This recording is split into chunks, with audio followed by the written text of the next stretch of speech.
बिस्मिल्लाहिर्रहमानिर्रहीम, अस्सलाम वालेकुम। जियो न्यूज़ पर आप देख रहे हैं आपस की बात और मैं हूं मुनीफ फारूक। वज़ीर आज़म ने ईरान में जो कहा, क्या उसे ज़बान का फिसलना कहेंगे? Germany and Japan killed millions of their civilians until after the Second World War they decided that they would have on the border region of Germany and Japan, they had joint industries.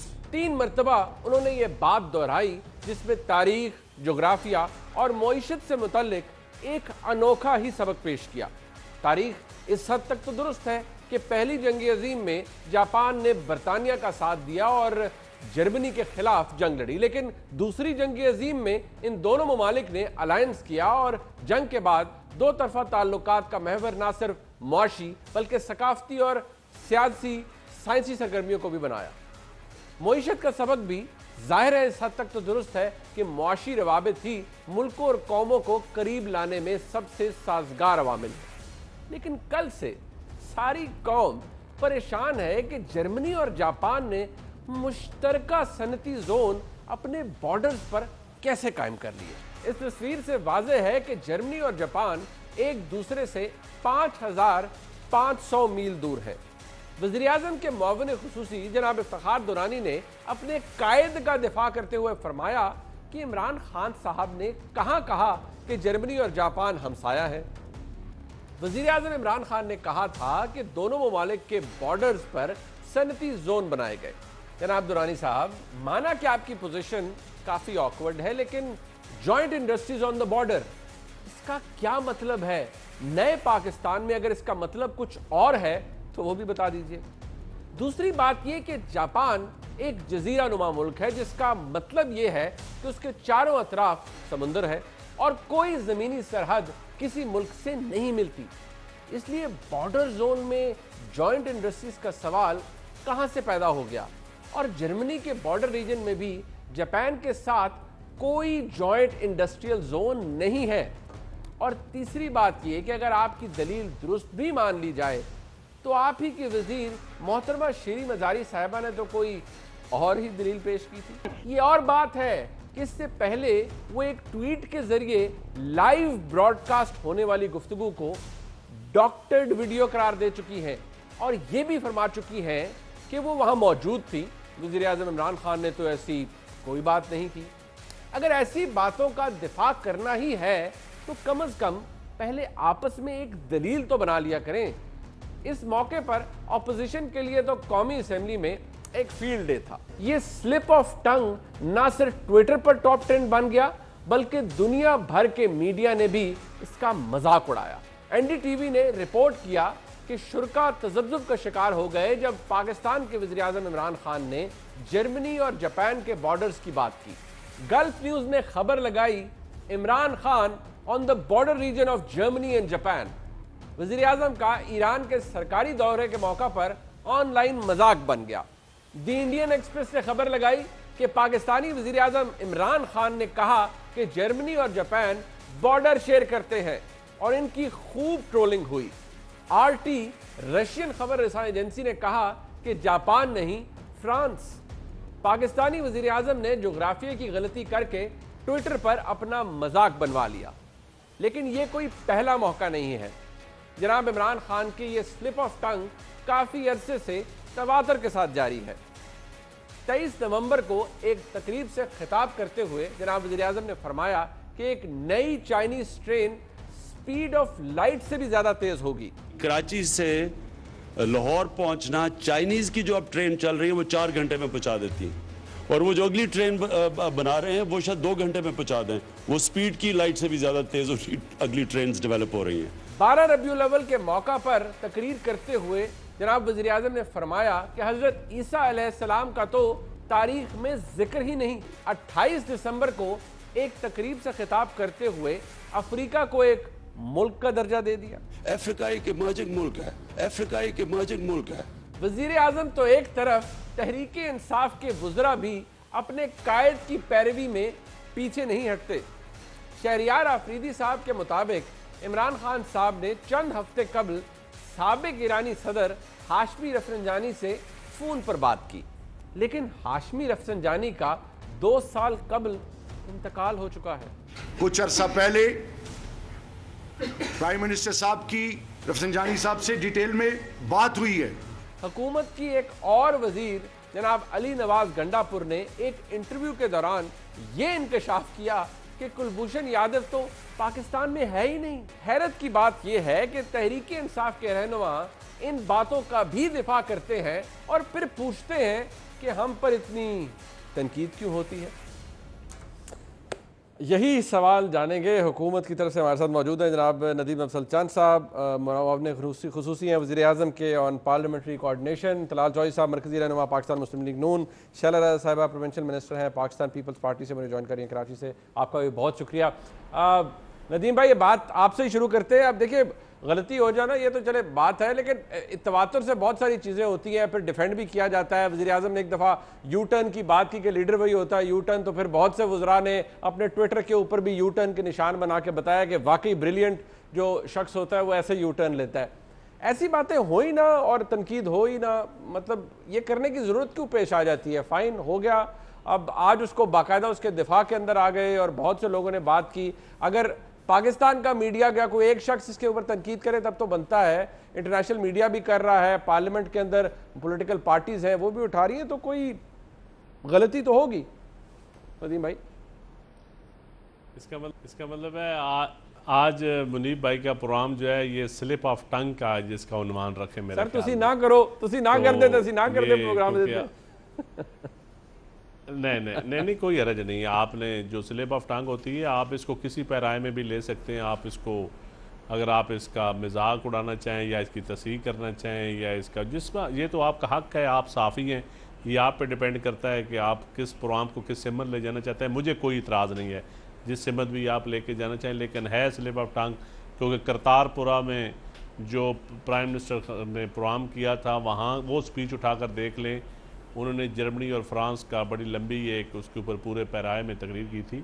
तो आप अगर वो slip of tongue में Japan आ गया तो आप बेहतर समझते हैं। मैं तो आपका हक है, आप जो भी सवाल करें, कम अज़ कम मैं समझता हूं इसको नदीम भाई अगर ऐसे कर ले तनकीद जायज़ है या नाजायज़ है? इस वक्त ये अगर इसका जवाब आप दे सके तो जायज़ है तनकीद, नाजायज़ है? ऑपोजिशन मीडिया को भी छोड़ दें, ऑपोजिशन की बात करें। देखें, मैं बताता हूँ, तनकीद देखें, तनकीद करना मीडिया का हक है, ये आप पे डिपेंड करता है कि आप किस लेवल पे तनकीद करना चाहते हैं, क्या स्लिप ऑफ टंग पे करना चाहते हैं। कई लोग हैं वो ज़ातियात पे तनकीद करते हैं, कई लोग हैं वो पॉलिसीज़ के ऊपर करते हैं, कई लोग एक जनरल पैरामीटर में करते हैं, मुल्क के मसाइल पे तनकीद करते हैं, वे फॉरवर्ड पे तनकीद करते हैं कि मुल्क को आगे, मुल्क को किस हालत में छोड़ कर गई थे कुछ पार्टी और कितना कर्ज दे के गए, इदारे कैसे तबाह करके गए, आगे इस हुकूमत का वे फॉरवर्ड क्या है, पार्लियामेंट्री डेमोक्रेसी है, ठीक चल रही है, नहीं चल रही, ये आपका हक बनता है इन चीज़ों पे बात करना। नदीम भाई, मैं तो कम गुजारिश है कि तनकीद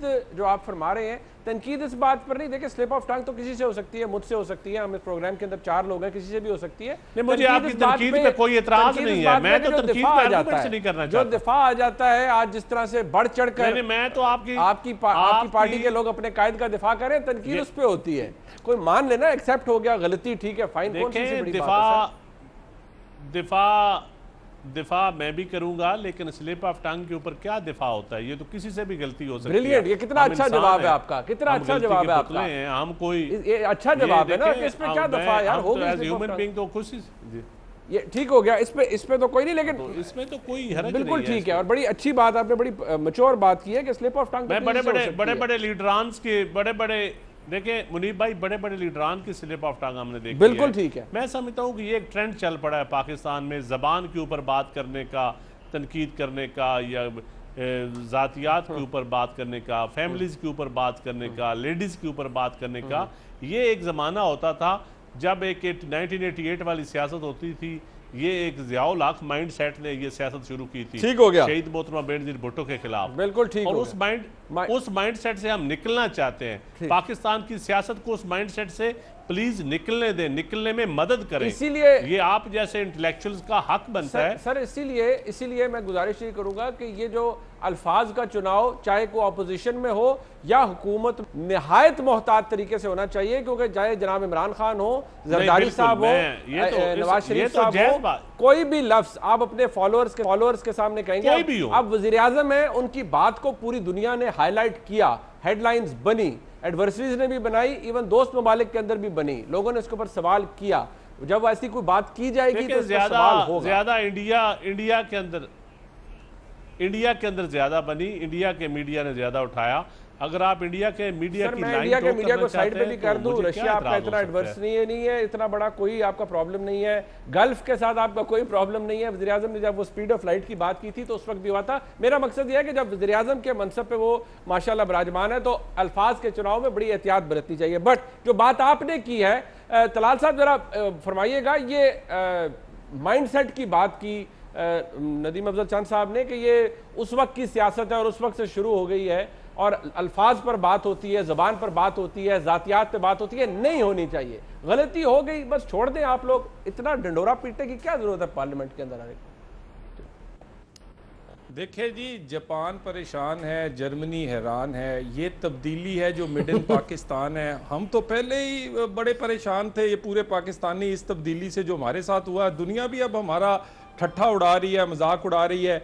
बाकी ये चंद साहब की बात ठीक है कि रीजनेबल तरीके से डिफेंड करना चाहिए, और चंद साहब उन तर्जमानों में से हैं जो रीजनेबल तरीके से डिफेंड करते हैं, इसीलिए प्रमोट नहीं हो सके ये, इसीलिए एंटी फरदौस जो है वो इनके ऊपर, मेरा मतलब उनको प्रमोट करके ला दिया गया है। शायद ये चॉइस जो है ये जानबूझकर इनकी क़यादत इस तरह के लोगों की करती है, जो फिर वो भी मामले खुसूसी है। फर्क तो नहीं, वो मामले खुसूसी नहीं है ना जी, वो फर्क होता है ना जी। वो अब कैबिनेट में, वो उधर भी असेंबली भी जाएंगी, वो उनका दर्जा वफाकी वजीर के मुताबिक है। गुजारिश ये है, ये मेरा ख्याल है, ये सारी चीजें जो आपने कहा है कि बड़े अच्छे तरीके से हमें डिफेंड करना चाहिए, लेकिन एक अपना मुनीब साहब अहम बात, जो डॉन की हेडलाइन थी वो भी ईरान में बात हुई, और वो डॉन की हेडलाइन मैं उस पे करूंगा, चॉइस साहब उस पे आऊंगा, मैं उस पे सर आऊंगा, अगली ब्रेक में आऊंगा, मैं उस पे जरूर बात करूंगा। वो आपने जो बात की उस पे जरूर बात जी। अब बाकी रही ये बात जो तब्दीली की बात है, बात ये है कि ये कोई ये तारीख लिखी जा रही है, तारीख नैब ने नहीं लिखनी, तारीख कठपुतली किसी वजीर या अपनी मर्जी से नहीं लिखवाई जाएगी, तारीख किसी लाडले ने भी नहीं लिखनी, तारीख अपने आप को खुद लिखती है। और तारीख लिखेगी कि जब पाकिस्तान पॉलिटिकली स्टेबल था, जब इकोनॉमी उसकी टेक ऑफ कर गई थी, तो उसके बाद पाकिस्तान के साथ एक भयानक तजर्बा किया गया। पाकिस्तान की 70 साल में जो सानियात हुए उनमें एक बड़ा सानिया ये तब्दीली का तजर्बा है। मैं बड़ा सीरियस हूं, मैं बड़ा सीरियस बना दिया है। वो इलेक्शन हुआ 2018 का, चॉइस साहब आप जीत ना सके, जो जमात वो यही कहती है, पहले पीटीआई कहती थी भी हमारे साथ धांधली होगी, अब आप कह रहे हैं कि सानिया हो गया। ये ज्यादती तो ना करें ना सर। मुनीब साहब मेरी बात नोट करें, तारीख ना मेरे कहने पे लिखेगी ना आपके कहने पे लिखेगी, तारीख में यह लिखा जाएगा कि पाकिस्तान की 70 साल तारीख में जो बड़े सानियात हुए उनमें एक तजर्बा तब्दीली का तजर्बा था। आज पाकिस्तान की इकोनॉमी, पाकिस्तान वो डूब रही है, पाकिस्तान की इकोनॉमी, पाकिस्तान का ठट्ठा और मजाक उड़ाया जाता है बाहर, उसकी फॉरेन पॉलिसी का, पाकिस्तान की क्यादत का। पाकिस्तान, मुझे ये बताएं, ये तो स्लिप ऑफ टंग है, जो बातें इन्होंने सीरियस की हैं वो पूरी हो गई हैं? कहां है वो अरस्तु जो थे, असद उमर, वो कहां गए हैं? तो और इनका वसीम अकरम प्लस जो है वो बुज़दार, सर बुज़दार जैसा है। मिनिस्टर तब्दीली नहीं करना, मुझे आपका कौन सा मिनिस्टर सर तब्दील हुआ 5 सालों में, सिवाय वो जिनसे इस्तीफे जबरदस्ती लिए गए? एक बंदा नहीं तब्दील किया सर आपने। यहाँ कम अज कम डिलीवरी तो हुई। चॉइस साहब ये तो मुनीब साहब ये कौन सा मेरिट है कि बुज़दार मेरिट पर है, असद उमर जो है वो मेरिट पर नहीं है? ये मेरिट है आपका और आपको पता नहीं है। आप उसको वजीर खजाना बनाते हैं जिसको सारी उम्र मिले नहीं, आपको आखिरी दम तक नहीं पता था। जिस पर आप तनकीद मनारे पाकिस्तान खड़े होकर किया करते थे वो वजीर खजाना है आज आपका। चले ठीक है, मतलब आप अपना वजीर दाखिला दे। गुजारिश ये है, जो इन्होंने सीरियस बातें की हैं वो भी कौम से मजाक किया है। ठीक है, उस पर भी आ जाते हैं। करोड़ बात है, 50 लाख घर, वो नौकरियां, ये सब मजाक किया गया है। और ये मजाक जो है पाकिस्तान को महंगा पड़ रहा है। अच्छा चले, मजाक महंगा पड़ रहा है। चले साहब, मसला ये है कि एक जुमला देखिए, वो बात नदीम अफजल चंद साहब की, उसमें भी वजन है ना कि कुछ कॉमन सेंस भी होती है। वज़ीर आज़म ने एक मौके पर इसी का हवाला दिया, ठीक फैक्ट्स कोट किए, ठीक हिस्ट्री कोट की। एक जगह उन्होंने बात कर ली, गलत कह दिया, ठीक है, उस पर ठट्ठे भी लग गए, ट्रोलिंग भी हो गई, हेडलाइंस भी बन गई। बात को खत्म हो जाना चाहिए, बात खत्म हो नहीं रही। आज सारा दिन इसके ऊपर बात होती रही और चंद साहब ने कहा कि आप भी इसी पे बात करें। मैं तो मजबूर हूँ, करूंगा। वज़ीर आज़म है हमारे, वो को बात करेंगे, उसकी अहमियत तो होगी, सही हो गलत हो उस पर खबर तो बनेगी। खत्म हो जानी थी बात। ये आज असेंबली में क्यों इसकी बात गश्त रही? अच्छा देखिए, डिप्लोमेटिक लेवल पर जो है वो आपके प्रिपेयर्ड पॉइंट्स होते हैं, होने चाहिए। आई डोंट नो कि उसको फॉलो किया गया या नहीं, लेकिन जब मैं बहुत छोटी थी, स्कूल में पढ़ती थी, प्राइमरी में, तो मैंने पढ़ा था कि आवाज़ की रफ्तार 1150 फीट फी सेकंड है, लेकिन बिजली की रफ्तार 1,36,000 फीट फी सेकंड है। और यही वजह है कि बादल गरजने की आवाज़ बाद में आती है और बिजली चमक पहले दिखाई देती है। ये पूरा सबक था। बड़ा ये आप जनरल नॉलेज में इजाफा कर रही हैं हमारे व्यूअर्स का। अब वो छोड़ दे, वो भी एक बयान था, हो गया, खत्म होगी ना। आप लोग खत्म नहीं करते बात। अब मेरा कहने का यही है कि हम अभी ये नहीं कह सकते कि लाहौर से कराची 2 घंटे में पहुंच जाएंगे। जितनी भी स्पीडी ट्रेन हो, एक तरीका होता है, एक कॉमन सेंस होता है, फिर एक 2-4 बयान जैसे हजरत ईसा वाला है। आप मत जाएं। देखिए, मेरी हिस्ट्री कमजोर है, मेरी ज्योग्राफी कमजोर है, मैं नहीं इस तरह की बातें करती। अगर मुझे करना है तो मैं लिख के करूंगी। मैं फाइनेंस इकोनॉमी मेरा सब्जेक्ट नहीं है। मैं जब भी आप देखें बात करती हूँ, मैं कहती हूँ जी स्टेट बैंक की रिपोर्ट फलां एक्सपर्ट के ये ओपिनियन फलां का ये, और ये इससे आगे मैं नहीं बात करती। मुझे कहा भी अगर जाता है तो मैं कहती हूँ नहीं। तो मेरी भी हिस्ट्री कमजोर है। कभी आप कहते हैं माविया का तर्ज हुकूमत चाहिए मुझे। अब पूरी हिस्ट्री आप उठा लो, उसमें माविया का तर्ज हुकूमत की कहीं जिक्र नहीं है। ये चले, अब लफ्ज का इंतखाब सोच समझ के होना चाहिए। नहीं ठीक, मुझे मुझे ब्रेक का कहा जा रहा है, मुझे सख्ती से कहा जा रहा है कि ब्रेक ले लो। तारीख में कहीं उसका जिक्र नहीं है। हाँ, नहीं ठीक है, कोई तर्ज हुकूमत था। तो मैं ये बात कहना चाहती हूँ कि स्लिप ऑफ टंग को हम लोग आज के बाद, हमारा मीडिया नहीं उठाएगा, परसों नहीं उठाएगा, लेकिन क्या मैं दुनिया के मीडिया पे पाबंदी लगा दूंगी? ठीक है, फाइन, ठीक हो गया, ठीक हो गया। हाँ, किसी को मना नहीं किया जा सकता, फाइन, क्योंकि प्राइम मिनिस्टर ने बात की है अल्फाज का चुनाव में बहुत अच्छी। ब्रेक लेते हैं, वापस आते हैं। एक और अहम इशू, वज़ीर आज़म ने एक बयान दिया ईरान के अंदर, उसके ऊपर भी आज बहुत बहस छिड़ी असेंबली के अंदर, उस पर बात करते हैं। साथ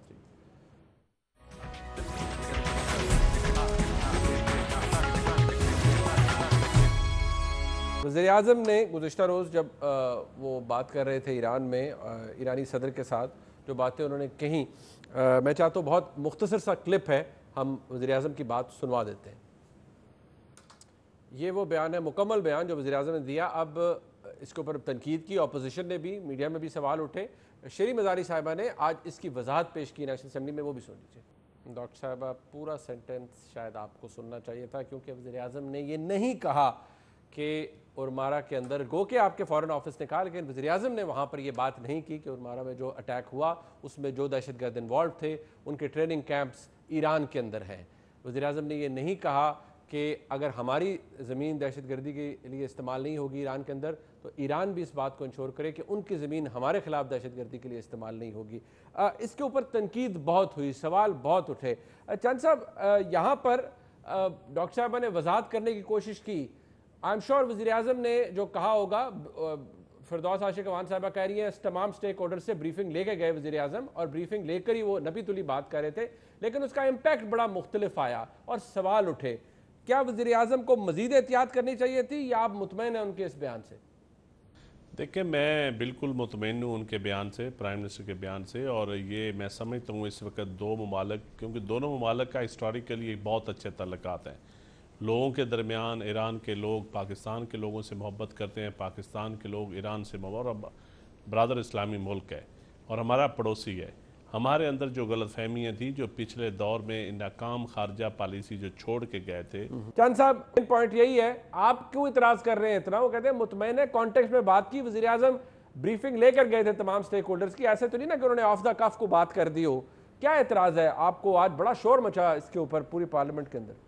देखिए, गुजारिश ये है कि सबसे पहली बात तो ये है कि अभी लोगों को डॉन लीक्स वाली बात नहीं पहुंची। ये भी सबसे बड़ी जो खबर लगी है, ये डॉन की हेडलाइन लगी है।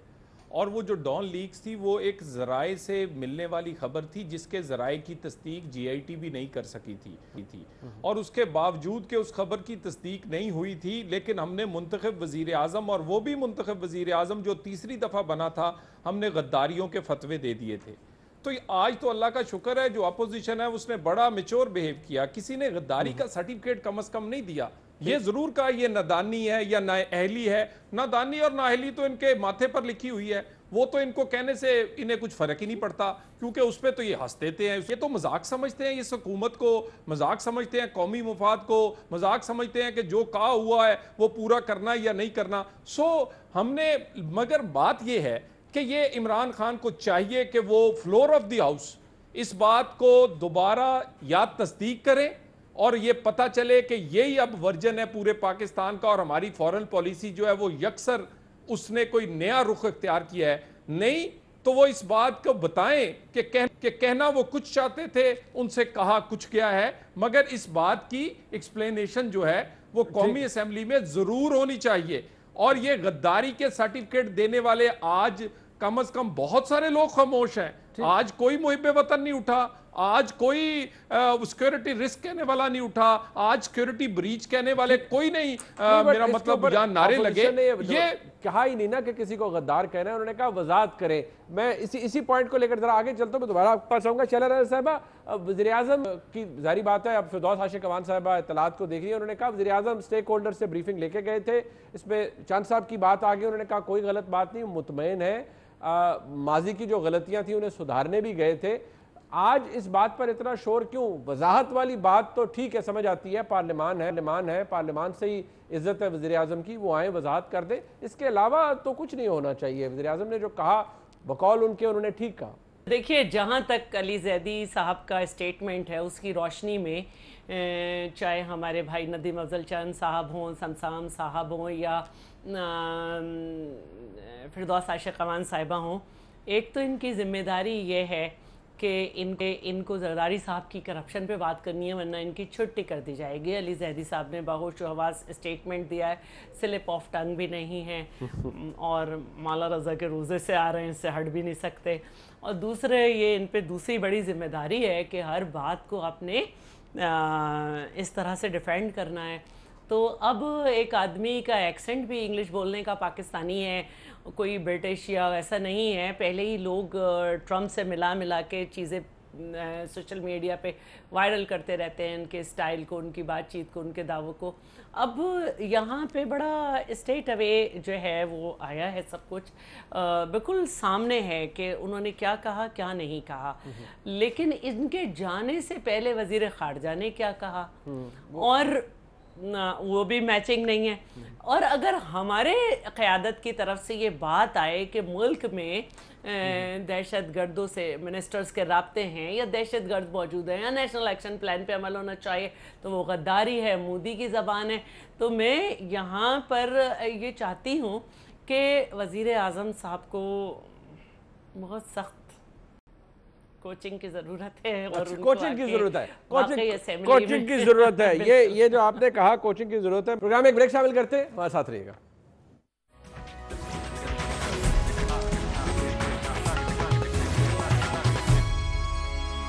चंद साहब, वो कोचिंग की बात कर रहे हैं, अब ऑपोजिशन कह रही है कि this is not even funny any more, मतलब वो कोचिंग भी कह रहे हैं वज़ीर आज़म की होनी चाहिए। वजाहत तो आपने कहा दे देंगे, जवाब दें वो, लेकिन कोचिंग भी कह रहे हैं कि वज़ीर आज़म की होनी चाहिए, कुछ मामला शायद दुरुस्त नहीं है। देखें, प्राइम मिनिस्टर इस असेंबली का हिस्सा हैं, वो हर जवाब पे, हर सवाल पे जवाब दे हैं। इस पे हम ना जवाब देने से कतराते हैं, ना ये डेमोक्रेटिक प्रोसेस है, हम पार्लियामेंट पे बिलीव करते हैं। लेकिन ये जो कहते हैं ना कि सिक्योरिटी रिस्क की बात हो रही थी, गद्दार करार देने वाली, तो ये 1988 से एक वज़ीर आला पंजाब होते थे और उनकी टीम होती थी, उन्होंने शहीद मोहतरमा बेनज़ीर भुट्टो के खिलाफ शुरू की थी ये मुहिम, और शायद लोगों को याद नहीं। दूसरा, मेरी बहन फरमा रही है कि नदीम को बड़ा मुश्किल है। नदीम जितनी पार्टी के अंदर रह के, पीपल्स पार्टी के अंदर रह के जितनी बात करता था, आज भी उतनी ही करता है, एक महज़ब तरीके के साथ। मेरा एक अपना फैमिली बैकग्राउंड है, मैं उसी के तहत ही सियासत करता हूँ, और मैं ना पहले पॉइंटर था ना अब पॉइंटर हूँ, और मैं उस वक्त भी करप्शन के खिलाफ बात करता था और आज भी कहता हूँ। और मेरा पहले दिन से मौक़िफ़ है कि पीपल्स पार्टी एक नजरियाती जमात है, एक भुट्टो शहीद का खून है इसमें, इसको खत्म किया है या कमजोर किया है, खत्म तो अल्लाह ना करे कभी, यो मेरी दुआ है, लेकिन इसको कमजोर किया है तो चंद लोगों की करप्शन ने कमजोर किया है। ये मैं पार्टी के अंदर रह की बात करता था, ये मैं आज भी करता हूँ, और वो पार्टी के नजरियाती कारकुन ढूंढ रहे हैं कि वो कौन लोग हैं जिनकी करप्शन थी जिसने पार्टी को कमजोर किया। इसी वजह से आपने पीपल्स पार्टी छोड़ दी, इसी वजह से आपने मेरी अब मैं इसके ऊपर काश इसी वजह से छोड़ते, इनकी फैमिली का दबाव था। देखें मेरी और ये खुद हमसे कह चुके हैं कि हमारी फैमिली का दबाव शैला था। बीबी, मैं आपके साथ मेरा एक बड़ा अगर एहतराम का करप्शन रिश्ता पे है। आपको छोड़ना होता, मैं देखिए मैं नहीं, वो भी आपसे गुफ्तगू एहतराम यहाँ चली मेरा जाएगी। आपके दरमियान अब मैं आपसे इस बहस पार्टी नहीं की करना वजह से है। चाहता। इस मैं पार्टी आपसे ने बात मुझे नहीं। आपसे मिलाया। अच्छा, चल। इस पार्टी ने मुझे आपसे मिलाया, मेरा बड़ा एहतराम का रिश्ता है, लेकिन काश आप करप्शन की बुनियाद पे छोड़ते। चले आप चले बात नहीं, करें, ये मेरी ये पूरी ये फैमिली गुफ्तगू का कहीं और दबाव चली है, जाएगी, मेरी बिरादरी गुफ्तगू का कहीं और दबाव चली है। जाएगी, उस पर नहीं जाते। लेकिन वज़ीर आज़म के हवाले से उन्होंने कहा कि वज़ीर आज़म जवाब दे हैं, वो जवाब दे देंगे। चांद साहब जवाब वो दे देंगे, चांद साहब जवाब वो दे देंगे। कैबिनेट जवाब देगी, आज भी कैबिनेट मेंबर ने जवाब दिए, लेकिन ये पार्लियामेंट को चलने तो दें। पार्लियामेंट को नारेबाजी की बजाय, रोजाना नैब के मुकदमात की वजाहत के बजाय कोई लेजिस्लेशन की तरफ आने दें, कुछ अवाम के मसाइल की तरफ आने दें। इस अवाम को जिस तरह छोड़ के गए, जो नैया इसकी दबो के गए, इदारे तबाह कर गए, उसकी रिवैम्पिंग की तरफ आए, क्रिटिसिज्म करें, कंस्ट्रक्टिव क्रिटिसिज्म करें डेमोक्रेटिक प्रोसेस के जरिए। ये इनका हक है अपोजिशन का, और हुकूमत का काम है जवाब दे होना। बिल्कुल ठीक है, कोई हरज नहीं है। बड़ी मुनासिब बात है। मैं चौधरी साहब के पास जाने से पहले शैला आपा जल्दी से आप भी अख्तसार से बता दीजिए। उन्होंने कहा वजारत दे देंगे वज़ीर आज़म, कोई हर्ज नहीं है, और वो जवाब दे हैं, वो जवाब देंगे भी, लेकिन पार्लियामान को तो चलने देना। आज भी सारा शोर इसी हवाले से चलता रहा। अच्छा देखिए, वजीर आज़म जो हैं, जब सारा काम सही भी करके आए अगर किसी जगह से किसी भी वक्त, तो जब भी उनको आकर असेंबली को इत्माद में लेना होता है, बताना होता है, और बिजनेस लाना जो है वो गवर्नमेंट का काम है, ऑपोजिशन का काम है जरा करना, वो गलत भी हो तो एक कामयाब गवर्नमेंट वो होती है, एक कामयाब पॉलिटिकल पार्टी वो होती है जो स्मूथली लेके चले अपनी असेंबली को। और मैं एक बात ज़रूर कहूँगी, हमें ये देखना चाहिए कि वो क्या मसाइल हैं जिसकी वजह से वज़ीर आज़म से गलती हो जाती है। मसलन जाने से पहले वो एक जलसे में गए थे और उन्होंने कहा जब हमारी हुकूमत आ जाएगी तो हम ये करेंगे। तो हमें विद इन द पार्टी इसको देखना चाहिए कि क्या मसाइल हैं जिसकी वजह से और कौन से मसाइल हो गए। स्लिप ऑफ टंग है, स्लिप ऑफ टंग हो सकता है, तो स्लिप ऑफ टंग इतना किसी से भी स्लिप हो ऑफ सकती है टंग ना, क्यों हो रहा है, किसी ये से भी हो देखना जाती है। चाहिए, ओहो, ये किसी से भी हो देखना जाती चाहिए, है, कोई क्योंकि बात नहीं, आप लोग भी फॉरगिव करें ना। जब आप नहीं, मैं तो कर दूंगी, अच्छा। लेकिन वो सारी यूथ जो खासा है जिसका काम है सोशल मीडिया पे, वो कायम अली शाह साहब से जब कोई बात हो जाती थी तो क्या करते थे, और ये चंद साहब जानते हैं कि कायम अली शाह साहब की काबिलियत, कायम अली शाह साहब का तजर्बा, कायम अली शाह साहब की फरासत, उसमें कोई चैलेंज नहीं कर सकता है। चले वो एक और बहस है, लेकिन मैं कंक्लूड करूंगा। चौधरी साहब आपकी बात कम होगी, वज़ारत वज़ीर आज़म दे देंगे, प्रॉब्लम है कोई नहीं। इस मसले को भी शायद कॉन्टेक्स्ट से अलहदा करके बयान किया जा रहा है, यही कहना है हुकूमत का भी कि वज़ीर आज़म ने कोई काबिल एतराज़ बात नहीं की। चौधरी साहब देखिए जी, वो वजाहत पता नहीं कब देंगे।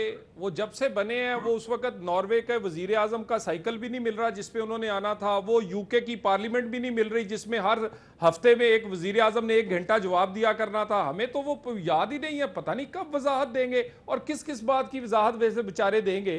और स्लिप ऑफ टंग जो है ना, वो कई साल 2 साल में एक दफा होती है, हर चौथे पहर में जो होती है वो होशोवास में नहीं होती। तो गुजारिश ये है, ये जरा फोकस करें, ये मजाक नहीं है, ये हुकूमत है, ये 22 करोड़ लोगों के साथ ना खेलें, और ये खुदा के लिए इसको सीरियस लें। और कहां थे वजीर खारजा, उसको ही साथ ले जाते, वो कोई पढ़ा देता, इन्हें बता देता कि आप बात कर रहे हैं, पूरी दुनिया आपको सुन रही है, पूरे 22 करोड़ लोगों का मजाक बनेगा। तो मेरा ख्याल है पार्लियामेंट के अंदर जवाब देना चाहिए, मगर ये तो पार्लियामेंट को भूल गए हैं, अब तो सदारती निजाम की बातें कर रहे हैं, क्योंकि इन्हें नाकामी नजर आती है ना जी। अब कोई नया रास्ता निकाल रहे हैं, पहले पार्लियामेंट निजाम सिस्टम पर पर यकीन तो रखे ना। जी सदारती और पार्लिमानी की बहस हुई है। यहाँ तो लोगों ने अमीर उल मोमिनीन बनने की कोशिश भी की थी, तरमीम की थी। रिकॉर्ड का हिस्सा है, रिकॉर्ड का हिस्सा वो है। भी रिकॉर्ड कहता है यार, ये रिकॉर्ड, ये गुजारिश है अमीर उल मोमिनीन बनने की भी ये लोगों ने कोशिश की है यहाँ पे। बातों को करें, ये सदारती बहस और दूसरी बहस देखिए, अपनी आपने नकामियां ना छुपाएं, तो ये भी अपनी किन्होंने नलायकी तरमीम करने की नकामी कोशिश छुपाने की, के लिए किन्होंने निजाम अमीर को उल गलत मोमिनीन ना बनने की चल कहें। हकीकतें मेरा हैं मतलब माजी जी। अब बुजदार तो नहीं डिलीवर कर सकता, बेशक सदारती की गुलाम बजाय हैदर कोई और वाही निजाम मरहूम ले भी आए। था, और गुलाम ना हैदर ही वाही असद मरहूम असद भी उमर था, कर दोस्त सका था मोहम्मद बेचारा, खोता और ना बेचारा भी इमरान था। खान कर सकता है। चले और वैसे भी चंद साहब कठपुतलियां नहीं डिलीवर करती, ये लीडर को करना पड़ता है। निजाम की बात नहीं, निजाम जिस तरह का भी हो मजबूत लीडर चाहिए, और आप आज नहीं कल मान जाएंगे जरूर। चले चले माजी के हिस्से कुछ अनडिनाइबल फैक्ट्स है। बहुत शुक्रिया मौजूद मेहमानों का। आज का प्रोग्राम आप देखा, फीडबैक जरूर दीजिएगा। देखने का बहुत शुक्रिया।